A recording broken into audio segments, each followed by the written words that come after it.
শরীয়তপুরের জাজিরার কাজিরহাট এলাকায় জ্বালানি তেলের ট্যাঙ্কারে আগুন লেগে ট্যাঙ্কারের চালক সহ ৬ জন আহত হয়েছেন। স্থানীয় ও পুলিশ সূত্রে জানা যায়, বৃহস্পতিবার রাত ১:১টার সময় উপজেলার ডুবিসাগর বন্দর কাজিরহাটে ছাগলপট্টি এলাকায় ২টি তেলবাহী ট্যাঙ্কার আনা হয়। পরে ওই ট্যাঙ্কার থেকে তেল খালাস করার সময় আগুন ধরে যায়। এরপর ফায়ার সার্ভিস এসে আগুন নিয়ন্ত্রণে আনে।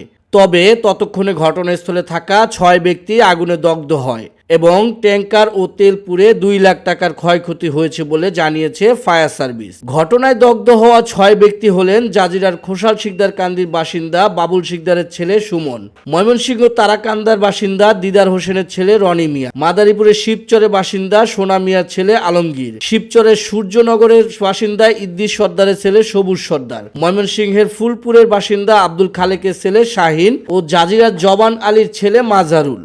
আহতদের মধ্যে ২ জনের অবস্থা আশঙ্কাজনক হওয়ায় তাদের উন্নত চিকিৎসার জন্য ঢাকায় পাঠানো হয়েছে। বাকিদের জাজিরা উপজেলা স্বাস্থ্য কমপ্লেক্সে প্রাথমিক চিকিৎসা দেওয়া হয়েছে। স্থানীয় সূত্রে জানা যায়, দেশে জ্বালানি তেলের সংকট দেখা দেওয়ার পর থেকে ডুবিসাগর বন্দরের ব্যবসায়ী সিরাজুল ইসলাম টেপার ছেলে রুবেল টেপা ডিপো থেকে নিজস্ব ট্যাঙ্কারে তেল এনে প্রতিনিয়ত রাতের আধারে বেশি দামে বিক্রি করে আসছে। বৃহস্পতিবার রাতে অগ্নিকাণ্ডের ঘটনাটি রুবেল টেপার নিজস্ব ট্যাঙ্কার থেকে তেল খালাস করার সময় ঘটেছে বলে স্থানীয় একাধিক মাধ্যমে নিশ্চিত হওয়া গেছে।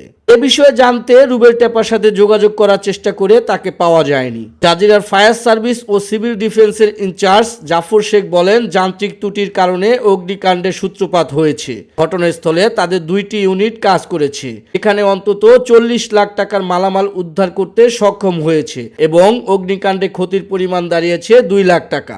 বিষয়টি নিয়ে জানতে চাইলে জাজিরা থানার ভারপ্রাপ্ত কর্মকর্তা সালেহ আহমেদ বলেন, তারা তেলের মালিককে সে বিষয়ে এখন পর্যন্ত কোনো তথ্য পাননি। আহত ব্যক্তিরা সুস্থ হয়ে কোনো অভিযোগ করলে আইনানুগ ব্যবস্থা গ্রহণ করবেন।